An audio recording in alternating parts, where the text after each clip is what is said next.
Hi, everyone. We're talking to John Delaney, and he is a multi-talented guy. We call him the $6 million man, and he is also a purpose-driven coach, and he helps people find their purpose.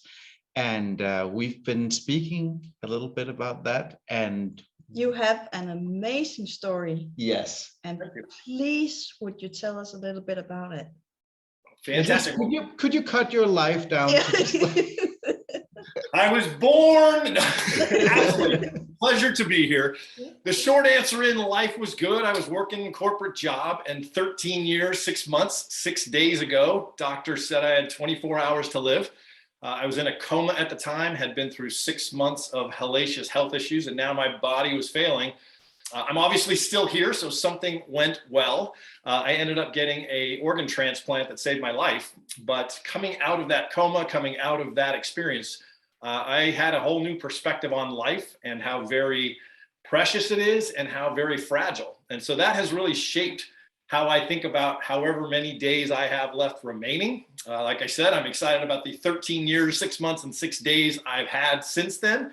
And hope to get a whole bunch more. But with that, I've pursued making the most of every minute I have and filling life with meaning and purpose.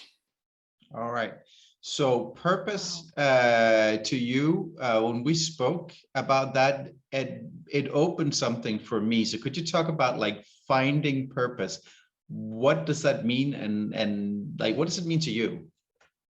Yeah, I remember being younger in my 20s thinking, okay, what is the meaning of life and what's my purpose? And it was such a large question. It was paralyzing, sort of like I need to wait for the clouds to part and, the voice of God to say, your purpose in life is this. And short of that, I was sort of in analysis paralysis and sitting on the sidelines waiting to figure it out. And I realized, really coming out of the coma and all that, perspective that it lent, that you can find purpose in many ways. And in fact, get off the sidelines, pick any purpose right now. And if you find a better purpose in life 42 days from now, trade up, get another one, have 2 purposes. And I realized you can find purpose in single moments. You can find purpose that's very personal to you. You can find purpose in giving wings to other people's dreams and helping them come true. And so I realized that whether it's unexpected purpose or a moment you create or just the way you support other people, there's opportunities for purpose everywhere. And when that became the situation, it took the pressure off of waiting for the clouds to part and figuring out my one true purpose, and realized every day I can make choices that add meaning and purpose to my life and the life of others.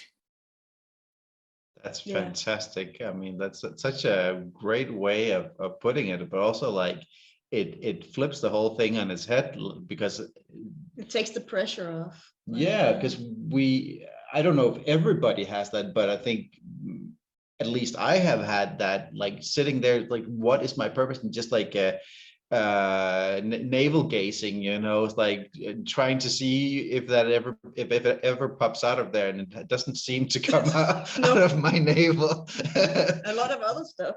A lot of other stuff will come out of a navel, but not the purpose. But think about this. There was a story that caught my eye. It was in Paris. Francois Lebert's a guy. He has cerebral palsy. He's in a wheelchair. He was waiting for a bus. As simple as that. The bus came. Everybody rushed on the bus, as they often do, and people off and on, and the bus was filled, and there was Francois still sitting on the sidewalk. And, everybody's going about their day. And even though the buses in Paris have a designated place for people in wheelchairs, there were people standing there looking at their phones. Yeah. And the bus driver noticed, and he put the bus in park, and he told everybody, get off the bus. And he went out, and he helped Francois into the bus and got him situated. And he turned back to the people and said, hey, you left this guy sitting there as if there was no place for him. And that wasn't right. So I'm going to have you all sit here and you wait for the next bus, and we're going to leave with just this passenger. And on the bus, and he left. Awesome. What I love about that, in a single moment, he communicated to Francois, a guy in a wheelchair. And so often people with disabilities are the invisible of society. You sort of just move around them and ignore them, and society isn't built for that. And here's a guy saying, no, I see you, you're important In fact, there's a place for you on this bus and not for other people. So I'm here to notice you. I don't think Francois will ever forget the moment he was chosen over a bus full of other people. And I think that is a moment where it's purposeful and it's meaningful and it leaves a good impression on somebody. And that's available in a moment. Yeah. If we notice the Francois sitting outside the bus and take the opportunity to go do something about it. But it could be a moment. That's as simple as it could be. Yeah, and like since we talked, we've been on this tour for a while now. We talked when we were still in Sweden, I think, and we've been helping out throughout Europe, and it's just been giving so much meaning to us. Like there's been an exchange, you know, it's like we've been giving our workforce and we've had food and lodging and all that, but there's just been so much meaning in providing that help in that way. Like we've been helping out other ways before this, but connecting like that, seeing other people, it's like, okay, you need this, I can help you roof your house, and I Clean the kitchen table and watch the baby. And, yeah. simple the dog. stuff, Yeah. but seeing other people's needs and then being there for them, you know. I think it's the noticing part. I think in this busy society where everybody's rushing to get somewhere else quickly or looking at their phones, the fact that you notice, I think, is half the battle. People want to be seen, people want to be heard. And if you're one of the people who looks up from your social media device in order to recognize them and acknowledge them, hey, half the battle. You've already connected, and then you can actually see where there's opportunities to find moments of purpose. And, you know, there's another story I always love. There's a guy named Don Ritchie who lived in Australia, and there's a place there on the rugged coast called the Gap. Rugged, beautiful coastline, but unfortunately became famous for people in despair who chose to end their life. They would go to the Gap, jump into the ocean, and end it all. Don Ritchie happened to live across the street. And so he found he'd be sitting there with his cup of tea, and he became aware of this trend of people ending their lives. And as he's drinking his tea, he'd notice people alone and just felt like, you know, something just doesn't feel right. So he put down his tea and he'd walk across the street and he'd say, is there anything I can do to help you? Yeah. And over the years, there was times when it was clear the person was intent on ending their life, and Don would physically restrain them while his wife called for help. But over the years, he's been credited with saving 500 people's lives. Holy cow. He would just say, why don't you come back to my house for a cup of tea and we can talk? Yeah. And he's received letters over the decades. He's since passed on, but he's received letters throughout his life of people saying, I just want to say thank you so much for saving my life. Let me tell you what's happened since. I got married, I had children, I have life. And this is the most unexpected, literally, opportunity for purpose might be outside your window. Literally, he's sipping his tea and out the window is like, that doesn't look right. He could put his tea down and turn his back and read a book, or he can say, let me go lean in. And simply walking across the street and asking the question, is there anything I can do to help you? 500 people are alive because of that. And I think opportunity for us can be literally right outside our window if we notice. Yeah. Wow. That's amazing. He's known as the Angel of the Gap, which I love that. What a great title. You know, here lies Don Ritchie, the Angel of the Gap. Save 500 people. That's a nice title to go out on, you know. It's like, I take it. Yeah. So what's your title apart from $6 Million Man? What is, I don't know. I think Bagpipe Man. The which? Bagpipe. The bagpipe.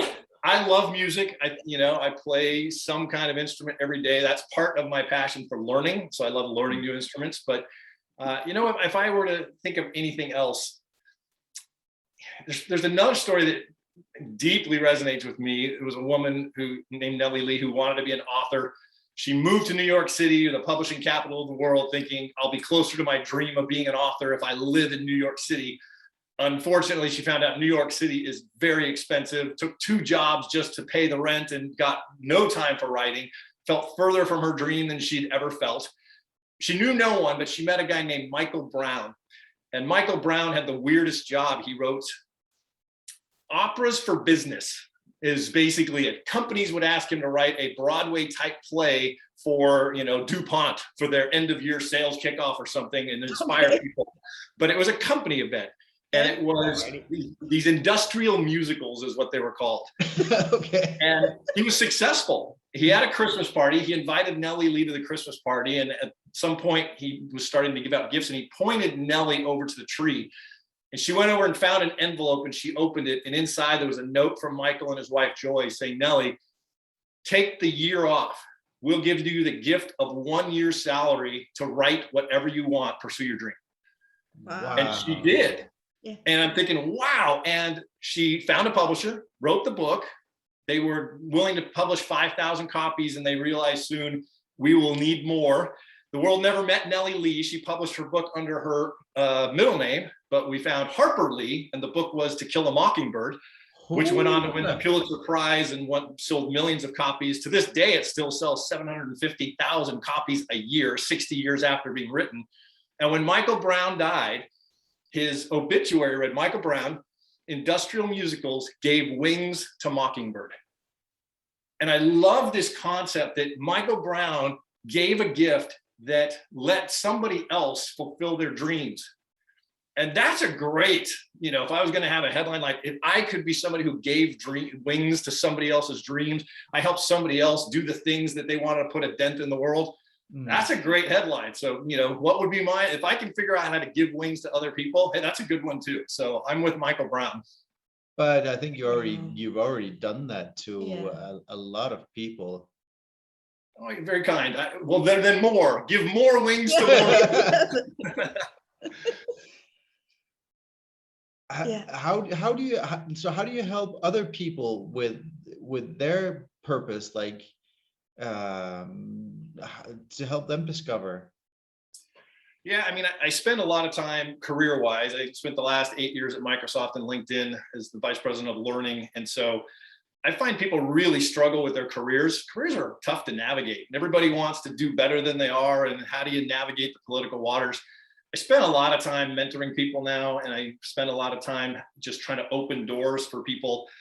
Part of that is because somebody gave me a shot. I, bailed on law school to pursue my rock and roll dreams, found out why they call them starving musicians, and at some point had to get a job. I fell into the nonprofit world. And then I was with an organization, ran out of money, and I was, married, new child, unemployed, thinking, what am I going to do with my life? And a CEO of a startup company offered me a role doing human resources, which I didn't even know what that was. So talk about somebody going out on a limb. And that launched a career for me because somebody was willing to take a bet on me without all the right pedigree and answers. So in my career, I've been pretty diligent about go look for the people who have that hunger and may not have the pedigree or the degree from Stanford or the experience exactly as you want it. And some of the best hires I've ever had are from what we'll call them unorthodox backgrounds. And I think that's fantastic. So I look for ways to give opportunities to other people. I still spend a lot of time on that. I'm writing my next book right now, which is on how do you make the most of your career without sacrificing your personal life? Because I think too many people are focused so heavily on success at work. They miss that life's way bigger and more important than work and career. Yeah. Career fits into your life. It's a small piece of the bigger life bucket, but we mix that up all the time. So helping people in their career, I think, translates to them being able to do with their families the things they want, build the memories they want. So it's a part of that. The first book I wrote was, A Life Worth Living, which is just me sharing the perspective. As strange as it is, I'm grateful for the nearly dying part because I got a perspective that I'm not sure you can get any other way than sort of hearing it's over. And I'd love if people could figure out how to get that perspective without having to get to the nearly dying part.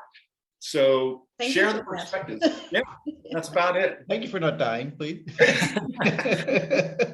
I am grateful for that team of surgeons who, it was 13 hours of Humpty Dumpty putting me together and taking me apart. But in the end, but that wasn't the end of it. Like you told us, many other things followed from that surgery and things shutting down, and so it's been fortuitous. Like there must have been some guiding hand in there. More stuff to do. There's plenty of good days ahead, I hope. Yeah. Yeah. And that's purpose for all the doctors and the nurses and therapists and so on. So yeah. Of course. And sometimes I think we easily see purpose in those big, like, of course, you're a surgeon, you save lives. But I've equally come to the point of saying, you know what? Everybody can find purpose in any kind of connection. I think it was Viktor Frankl. He was in Auschwitz as a prisoner, but he was a psychologist. And he ended up coming out of that experience, and he wrote a fantastic book called Man's Search for Meaning. But in it, he said, life is never made unbearable by circumstances, but only by a lack of meaning and purpose. And I think it's a great thing, because too many times we fall into the trap of, if only I had a better job, I had more money, I was married, if my kids would behave, if my dog would stop, going to the bathroom in the house, fill in the blank, then my life would be great. Yeah. And he's saying, no. It's never the circumstances. It's only a lack of meaning and purpose that really kind of sets us back in life. And I think that's a great thing to hold on to, because I think we all fall into that trap of a little bit saying, if circumstances were different, then life would be more bearable. Yeah. Not a lot of the people we've talked to, and including ourselves and you, have been at that breaking point. Like, you don't necessarily have to be about to die, but there's something that either breaks or is about to break, and in that point you find you have two paths to choose. You have one path where you break or die or whatever, and then the other one, you find a reason to live, you find a reason to go on, and from that spurs something bigger on. I don't know. Josh Shipp is the name that comes to mind, but there's a simple quote that says, you either get better or you get bitter, or you get better. Yeah. When life hits you, you either have the choice to get bitter or better. And it's like, pick your poison. Well, you can get bitter for a while. If you live there too long. I get bitter for quite a while. But then at some point, it's like, okay, I'm kind of done with this bitterness and anger and all this stuff. And I'm ready to be happy now. Yeah, a weekend trip to bitterness on the way to being better. Yeah. Don't live in bitter. Yeah. Something like that. Yeah. All right. Do you have more questions for Kevin? I just love his energy and his stories. We love your energy and your stories and everything else, and we really want people to explore more with you, and in the email there will be a link to go further with Kevin and a lot of other information. Let me leave you with one last story, and the stories I'm talking about. Hey, more stories. Yep, there it is. This is the one the first of many, I hope. But a story that captured my heart was with a guy named Keith Jarrett, who's an American jazz pianist, and he was on a European tour, and he was a mess. His back is hurting, so he was very careful about how he scheduled his concerts, a day off in between. But he got a call with an offer to play at the Cologne Opera House in Germany, and no jazz musician had ever performed there. So the lure was big enough that he was willing to sort of squish it into his European tour. And he sent his specs on what I need from an equipment perspective. Most importantly, this 9-foot Bösendorfer grand piano, because he played his whole concert on a piano alone. And so sure enough, he comes to the venue and he sees it. It's magnificent and he's thrilled, and it's a sold out show. And then he sees the piano. And it is not a 9-foot Bösendorfer concert grand. It is a dilapidated, beat up half grand that is not working. Like, some of the keys are broken, some stick, the sustain pedal doesn't work, the strings are worn out. And he's like, we can't do this, forget it. The show's off. There's no way I can play on this piano. Yeah. And the organizer pleads with him and says she'll do everything she can to rectify the situation. He goes off to dinner. He's playing after the opera that night, and everything that could go wrong does. They go long. He doesn't take the stage till 11:30. She can't find the real piano. She has somebody tune it to the best of his ability, but this is it. And he asks his producer, record this, and we will send it to every show promoter from this point forward, saying, this is the terrible result you will get if you don't give me what I ask you to give me to play my shows. And he goes out on stage, and all his shows were fully improvised. Didn't play the same thing twice, no music. He just went out and played. Oh, So sure enough, he goes out to this dilapidated old piano, and the keys, some of them still don't work, and a bunch of others still stick, and the sustain pedal still doesn't work. And he starts to play, and he starts to figure out which keys don't work, and he starts to skip them, and he figures out which ones stick, and he avoids, and you realize he has to pound really hard on the bass notes to get any sound out of them. And he's working hard, but something magical happens. And with all the constraints and all that's wrong with the piano, he has to adapt and he has to modify what he does. And the show turns into something legend. They end up releasing that recording, not to show all the promoters how terrible a show it will be. In fact, they release it as a live album, and it goes on to become the #1 jazz piano record of all times. What Keith Jarrett believed would be the low point of his tour became the highlight of his career because of the terrible, dilapidated, constrained piano. And what I love about that is it reminds me that we so often want everything perfectly lined up in life. Yeah. And sometimes it's the broken parts. Sometimes it's the difficulties. Sometimes it's the stuff that's not working, the out of tune parts, the stuff we would avoid in a heartbeat. Keith Jarrett wanted to run away, and I think we want to run away from the hard stuff too. Yeah. And I am so encouraged that he stuck it out, and the constraints are what made it miraculously wonderful. Yeah. And that's our life too. So Yeah. whatever's messed up in your life, lean in. Maybe that's the reason, the constraint and hard parts of your life that will make your life the best parts that there are.